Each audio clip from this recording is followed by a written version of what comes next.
All right, guys, let's wrap up tonight in the NFL. The first of several segments of NFL free agency is underway, as teams are now allowed to franchise tag players as of yesterday. This is, of course, when a team opts to re-sign a player on a one-year contract instead of inking them to a long-term deal or losing the player in free agency. This season's kind of special since teams can use a franchise tag as well as a transition tag, which is similar except for other teams can still attempt to sign the player. The system is admittedly it's a tad confusing, but it makes for some interesting negotiations nonetheless. So, Drink, who do you think is getting slapped with a tag this year? Well, listen, I think first and foremost, we got two quarterbacks that's on that looks like they're heading for the franchise tag. Jameis Winston of the Bucks, Dak Prescott of the Cowboys. But the interesting thing is, you know what I'm saying? I'm gonna connect this Cowboy thing to Amari Cooper. So one of them got to go. So one of them got, and when I mean go, I mean one of them got to get franchise tag, and the other one will get their contract. When I say that, so that's interesting. Do you play your quarterback, or do you pay the wide receiver that kind of made your quarterback, what he is, somewhat of what he is today? So that's a decision the Cowboys got to make. We know what Jameis Winston's been. We crack jokes. We say he should get that 30 for 30 for the 30 for 30 that he did last year. But then we also found out this offseason that he was sort of impaired, like he couldn't see. I don't know. Listen, hold on. Let me hit you with this sidebar right quick. Whoever's scouting for the Bucks, hey, that job need to be gone. The pink slip need to be at the desk. How do you get a quarterback? How do you draft a quarterback? Matter of fact, how do you look at a quarterback for all these games and don't know he can't see properly? This is the quarterback. I ain't talking, this ain't the punter. I'm talking about the quarterback here. And he couldn't see at Florida State, so the state knew, man. Yeah, but that's what I'm saying. But see, in Florida State, that player, right? That player picks the college. In the pros, you pick the player. That's my whole point. Oh, by the way, I could take a blind. Matter of fact, it's a couple of blind guys in college. You know why? Because you're not paying them. They on a scholarship. You can't see. Okay, cool. No big deal. You know what I'm saying? Good story. Let me go get, let me get hit one of those soft stories that they show on Sunday outside the line or something. You know what I'm saying? Good story. In the NFL, you paying this guy top dollar. You know why? Because he was the first overall pick. What an accomplishment! A blind guy got to be the first overall pick. What a hell of a player he is! Like, right? Imagine, I hope he can see next year. That's gonna be not exaggerating at all here. No, not at all. Hey, look, but okay, we're not exaggerating, but look, the facts are the facts. He went and got LASIK surgery, and what did he say? Oh man, I can see so much.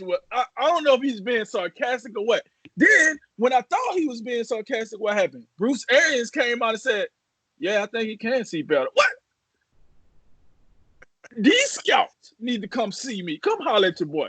Because if y'all didn't see this when y'all was scouting him, then let me go out here and throw the pig skin around in the front yard right quick. You tell me I got a cannon. All right? Like, this is crazy. But back on the subject. All right? So, Amari Cooper for sure. And like I said, the two quarterbacks, I think those would be very interesting. Outside of that, one guy that I'm kind of, I would have said Chris Jones, but the Chiefs, being the Chiefs, they took care of business. No need to be monkeying around with that. We see that Ryan Tannehill is a candidate. Now, the reason I find that interesting is because we have talked about some of these other quarterbacks that's going to be on the free agency that could probably slide into that Tennessee situation, and Tannehill could find himself on the outside. We talk about possibly Tom Brady. We talk about possibly the quarterback from the Chargers. God, not Drew Blank. Phillip Rivers. There we go. When we talked about those quarterbacks. I heard today that Indiana plan on sticking around with Brissett. So that's one team that's going to be out of the market as far as one of those quarterbacks going to. So listen, it's interesting to see. But if I had to answer the question, I'm gonna go with the two quarterbacks, Jameis Winston of the Bucks and Dak Prescott of the Cowboys. Yeah, no surprise here. I've been pretty adamant that I think that Dak Prescott will ultimately get the franchise tag. Even though I keep hearing that, oh, we're gonna get it done, oh, we gonna make it happen. Well, y'all been trying to make it happen since before last season, and it ain't happened yet. And you paid Zeke, you played Jalen Smith, you played Lionel Collins. So forgive me for being pessimistic in this one. But hey, Jameis Winston is definitely a guy I think about that's also worthy of the franchise tag. And look, you laid it out quite nicely. You know, the 30 for 30. We get all that. But look, when you pop 33 touchdowns and throw for what 5,100 yards, and then you get the eye surgery. I mean, I guess we'll see how real that is or not. But I mean, that's enticing.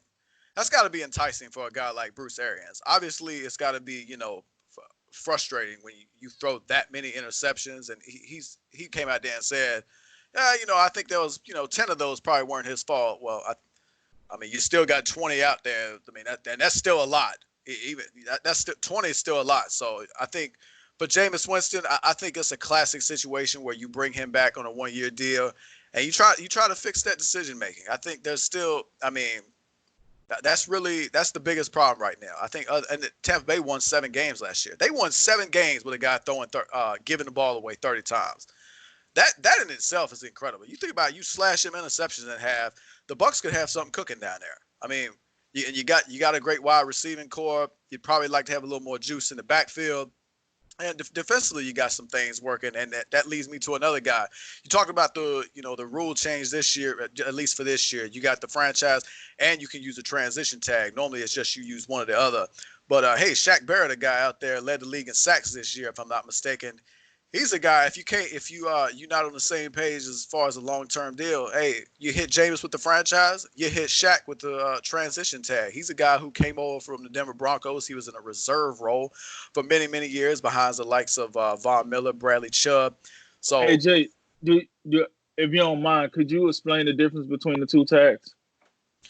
yeah, as far as I know, and you're right, I get a little bit confused talking about it, but the franchise tag, you tag him, and the exclusive rights franchise tag. That's where it gets confusing because there's actually two different types of franchise tags. The exclusive rights franchise tag is where you sign a guy for 1 year and he doesn't have to sign it, but normally the guy signs it. He's with you for 1 year. You can't negotiate a long-term deal with another team, and after a given date, if the player and the team haven't agreed to a long-term deal, you got to wait till the next year. So, and then the transition tag is you tag the guy, and other teams can, they can offer the guy a contract, but the current team he plays for has the right to match that offer sheet. So that's the difference. So I mean, I look at the Bucs. If they want to franchise Jameis, and they want to keep Shaq Barrett as well, and they're not ready to fork over all the money to him, you transition Shaq Barrett. And because I would like, if I'm the Bucs right now, that is what I would want to do. I want to keep both of those, and if I can't figure it out in negotiations, I franchise Jameis and I transition. And you know what? You could probably do it in reverse too. Because think about it, if you transition tag Jameis Winston, do we know if there's a team that's really going to come out there and put an offer sheet out there for him? I mean, I don't know. I don't know if they will. So maybe you franchise Shaq. But if I'm the Bucs, I want those two guys next year to see what they can give me. Yeah, from what I gathered, they would probably transition tag Barrett the most, but they probably can get a deal done with him. The cap room they have is a pretty good amount. I think it's over 50 million. And Barrett isn't likely to have. He doesn't probably have enough to command a massive defensive end, outside linebacker sort of contract. So I would imagine they could get a nice deal done with Barrett. But then yeah, Winston would be the one you would probably see one of the tags, more likely just straight up franchise tag going on him. Transition tag. Transition. We got more tags. Yep, more tags coming in. Next CBA, everyone gets a tag. Yeah, then the two players I'm really watching, of course, one is being Yannick Ngakoue here in Jacksonville. This is a guy that since 2016 he has 37.5 sacks and he's forced 14 fumbles. He's been an integral part of that Jaguars defense, as good as it was for when they were. Definitely the production slipped off a little bit for the whole defense, not just Unique, but he also saw his stats go down a little bit as well. But this is a guy that's asking for $22 million a year. He wants to be the highest paid defensive lineman in the league. He wants to be paid higher than DeMarcus Lawrence, or at least, as a pass rusher. goes. And the Jaguars really aren't wanting to do it. It's understandable. You got a guy, and there's a couple guys in this list that you see a lot of times when you're talking about tags, players that play at a great level, but not an elite level, but want that elite level money. Now, we understand with the salary cap and how it goes up every year. Sometimes the guy being the highest paid player doesn't mean you're the best player. I mean, everyone remembers Mike Conley's contract a couple years ago. Remember how outrageous that seemed? But then a couple years later, it was like he was getting paid, in scratchers, basically. Like, it's amazing how fast things change. So some of these teams need to keep in mind that, yeah, $22 million right now, maybe, but you got to understand too, they have a great young pass rusher in Josh Allen, who had a great rookie season. And when you talk about pass rushers, you got to get duos. Duos are what really wins the pass rush game, because you can't stop just one guy, unless it's Aaron Donald picking two people up and walking around with them. You can't stop. You can game plan to stop one pass rusher. Two, that becomes a lot harder. There's some good duos in the league. Bradley Chubb, Von Miller come to mind. There's a couple others. But when you building a pass rushing core, having a guy on each side is really important. So that'll be really interesting to see the Jaguars make the cap room and make the money. Otherwise, Ngakoue is going to make another team very happy. And another quick one I got was AJ Green and the Bengals. This one I'm not really sure what's going on with. I don't understand why Cincinnati can't just – because we know Cincinnati doesn't pay people in free agency. They're not a team that goes out and spends big in free agency. So if you're not going to spend big in free agency, you have all this money, you have a new coach, you're going to get the next best thing since sliced bread and your new quarterback. Why are we being so hesitant to ink AJ Green to a long-term deal? This guy's already proven he's a top 20 wide receiver in the league when he's healthy. You need a weapon for your brand new quarterback to throw to. Your poor coach needs something to work with. The poor guy has nothing really to work with, especially in that offense. And you've got enough other problems, but why are we wanting to tag Green? Because he's already said he doesn't want the tag. And this is one of the few players who's been loyal to your franchise and stuck through with y'all, and you're gonna give him the shaft and tell him to take a franchise tag and go for a hike. I don't understand. I think Cincinnati needs to get their heads out of their behind on that one and make a deal with AJ Green and get it done. But the rest of these guys make a lot of sense. And I think it'll be interesting to see with the new rule changes if some teams get into bidding wars with tagged players. That's something we really haven't seen before. Not many people use the transition tag. So it'll be interesting to see if that's what we wind up seeing in the next couple weeks. Hey man, that AJ Green thing, we talked about that quite a bit last season. I believe it was in some rapid reaction topics we had. If the Bengals really pull this crap and franchise him, number one, they should be ashamed of themselves. And number two, AJ Green should not. He should just sit at home and not play. I would not play for that franchise on the tag. I've been with this team since 2011, maybe somewhere along those lines. You came in with Andy Dalton. AJ Green's been that franchise's best player for years now, and to treat him in that manner and not take care of him, it's just a joke. If they're not going to pay him long term, and I've said this before, let him out of there and let him go somewhere where he might have a chance. Because listen, the Bengals, I get it, they get the number one pick, they still got a lot to work to do, and it ain't gonna happen in one off season.